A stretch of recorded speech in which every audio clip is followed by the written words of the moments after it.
These are probably one of my favourites. These are Welsh. These are what they call the Welsh onion. They're not from Wales. Then why are they called the Welsh onion? Jonathan Welsh or somebody probably named them. It's been anglicised. The word's been anglicised. It's from the German, which means foreign.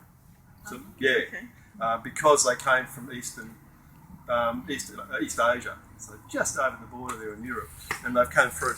They've been grown for a long time. I think they were actually they're mainly grown. Most of the cultivars are in Japan and China, so you get most of these. They go nuts on them. They're not a bulb producing plant. They produce these beautiful hollow stems, and they're the bits you harvest. All right. We use these a lot. We've got several clumps. They're a biennial species rather than a perennial species. So you just harvest as you go, and then if it's been in that position, they'll just multiply out, and then after 2-3 years, it'll collapse. But they produce fairly good seed. You can replant. They produce small ones, and you can offset them. So you get that way, and also produce reasonable seed. So that one does produce. Yeah, that would produce. They pop up. I find them popping up in pots. I find them popping up all over the place. So they're just this one's got a nice red stem, which I find really attractive. They get to this height, and you get the beautiful flowers that come up. So they look good in the garden too. They're really, really good. They're also called bunching onions, but again, bit of a misnomer because they don't actually produce an onion as such. So it's the tops that you eat all the time.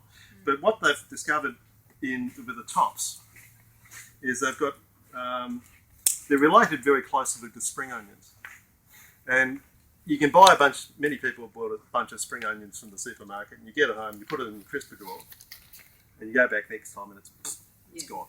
Yeah. Whereas something like this you can grow quite openly, and a lot of these you can grow openly in the garden, and just go out and harvest them when you need them.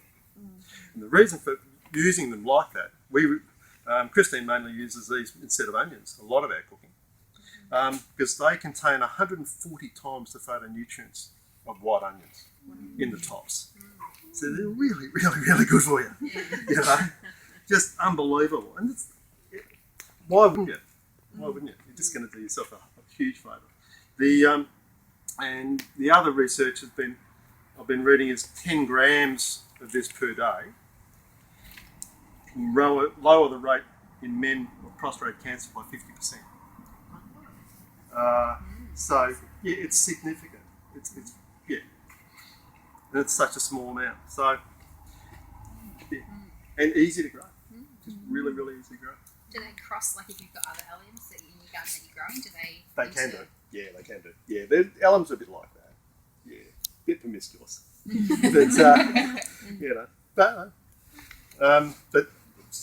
But there's only so far that I've discovered in Australia. There only seems to be like the red, the white.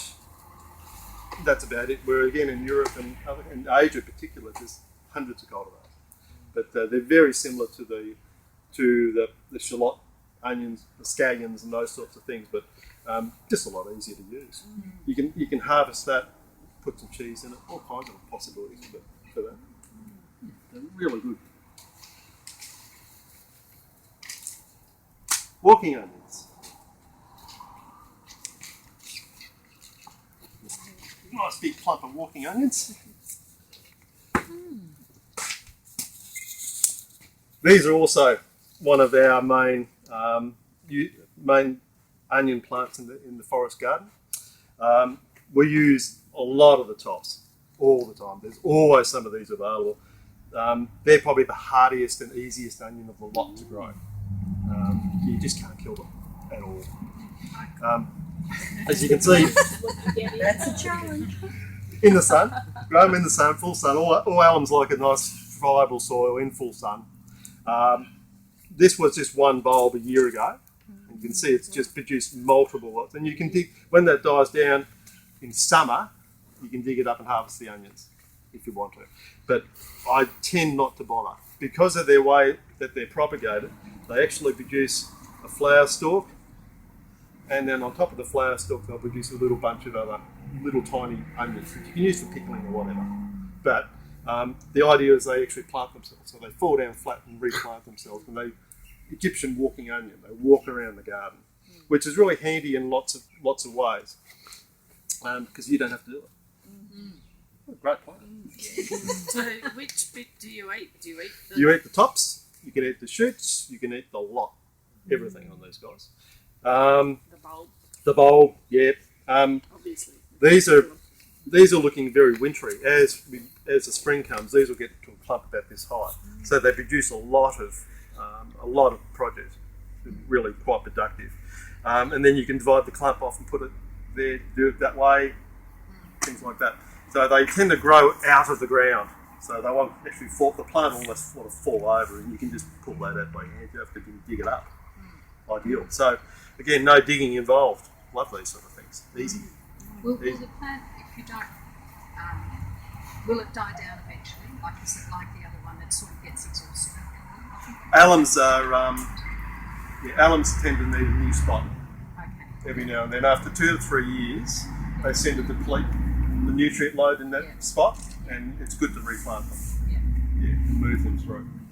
And look, the plant will tell you, very much so. You'll start getting aphid attack and things like this. All of these guys, of course, are really good for that, because with their flowers, they're going to produce lots of bee pollination, fantastic, but also lots of insectivorous flowers. So you get a lot of hoverflies, those sorts of things. Love these guys. Really, really. So do the walking onions then have potential to become a weed? Not at all. Not really? No, not at all. Just not. They don't, because they any the weed situations, anything that produces seed freely, and they don't produce any seed. They just produce new offsets, so they're easy to control. So they can't get carried distances, whereas the onion weed, get everywhere. It propagates both ways. Okay, what was the next? My favourites, these guys, perennial elephant leeks, perennial leeks, elephant garlics. They're all interrelated. They're quite interesting. I was talking to Penny Woodward. She came and did a talk at Mountain District Permaculture Group the other day, and I was talking to her because she's writing a book on. I'll promote her book because she's a person. She wrote a book on garlic and friends, and her new book's coming out very, very soon, just on garlic alone. So it's not going to cover any of these things, but there's written a whole book on garlic, and that's all the different varieties of garlic and all the different types of garlic. So I recommend getting the book if you're at all interested. But she was very helpful with discussions about the leeks and the elephant leeks and things like that. Now, what we've worked out is elephant garlic is closely related to the leeks, but it produces different cloves. It's a real bit of a trick to them. They'll produce both cloves and rounds, so they're quite interesting as far as the elephant garlic. One year the elephant garlic will, if you plant a big, again like the potato onions, if you plant a big one, it'll produce a whole series of little ones. And then if you plant the little ones, it'll produce an actual big clove, but it'll be a solid clove. It's what they call a round. All right? A single one, quite a decent one. Whereas in the other year, it'll produce a whole series of 6, like a classic garlic in a clove, but very large. And so they alternate in this production cycle. So I recommend them highly. What's the point of the alternation, do you know? Don't know, it's just a part of the plant, just what it does. But a good perennial. And that way you can just propagate it fairly freely. It's very mild though, it's extremely mild. You wouldn't really call it a garlic as such. It's extremely mild. But it's often just used like you cook an onion. So you use it like that type of thing. But it's extremely good for you. Or you can, if you've got enough of them, you can just harvest it like you would a leek. And just use it accordingly.